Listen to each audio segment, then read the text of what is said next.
Hello and welcome to How I Built Bits, where I give you a cool tool, tip, or trick to improve your process and win back your time in 10 minutes or less. Clock's ticking, so let's get started.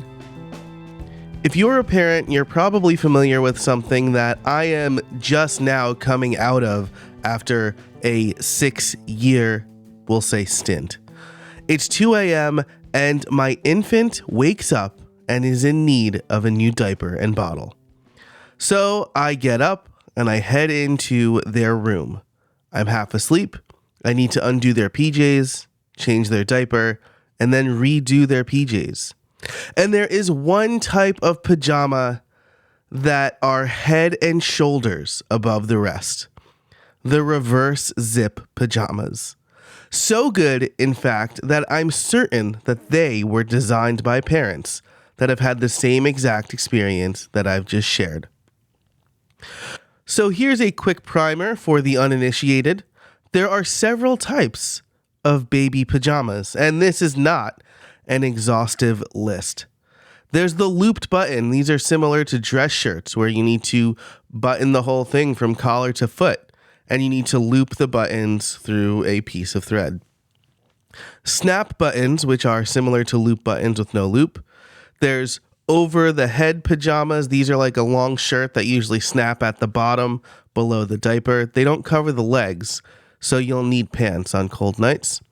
There's the zip pajamas. These zippers start at the foot, and then you zip up the collar. And there is the reverse zip. The zipper starts at the collar, and you zip down to the foot. Why does this matter? And why are reverse zipper the best pajamas? Here's the problem with baby pajamas. Only a sleep-deprived parent dealing with a hungry, crying baby in the middle of the night could understand the frustration of these other types of pajamas. First of all, only a sociopath could have designed looped button baby pajamas. Trying to fiddle with them in the dark because you don't want your baby to fully wake up with a squirming, hungry baby going from top to bottom is impossible. Snap buttons are slightly better, but they don't snap reliably.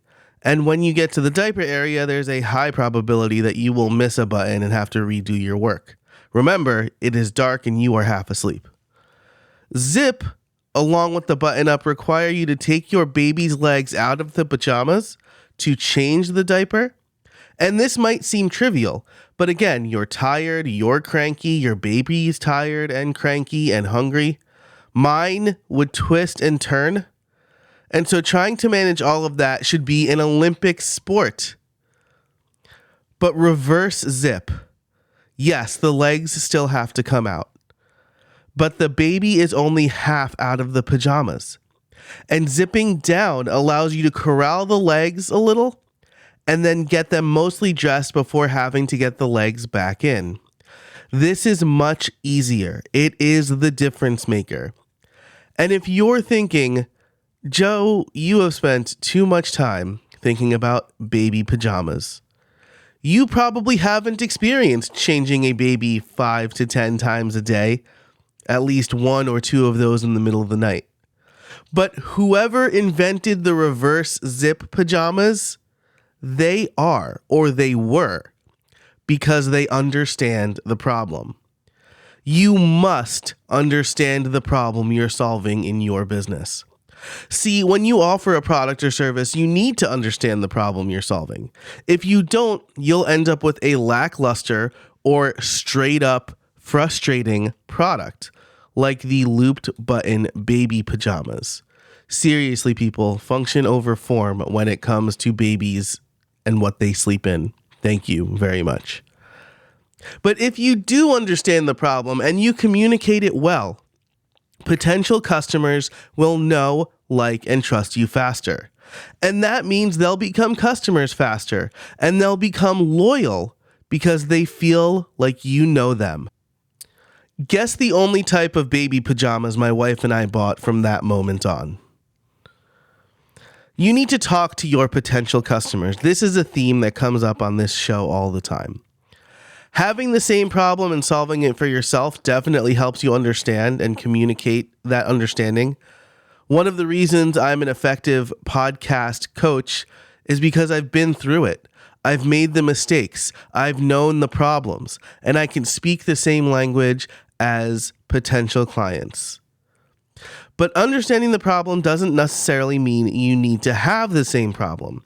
If you're not necessarily going through it, but you think you can offer a solution, talk to potential customers. This is advice I've gotten time and time again. You can't speak their language if you don't know what they're saying. So create a minimum viable product or an MVP and let people use it. Conduct user interviews, listen to the words they use, and use the same language on your sales page in your talks. When people are giving you money, they want to know you have the solution they need. If you want to make baby clothes, make sure you know everything about the people who have to put those clothes on their babies in the middle of the night when everybody's cranky and tired and hungry.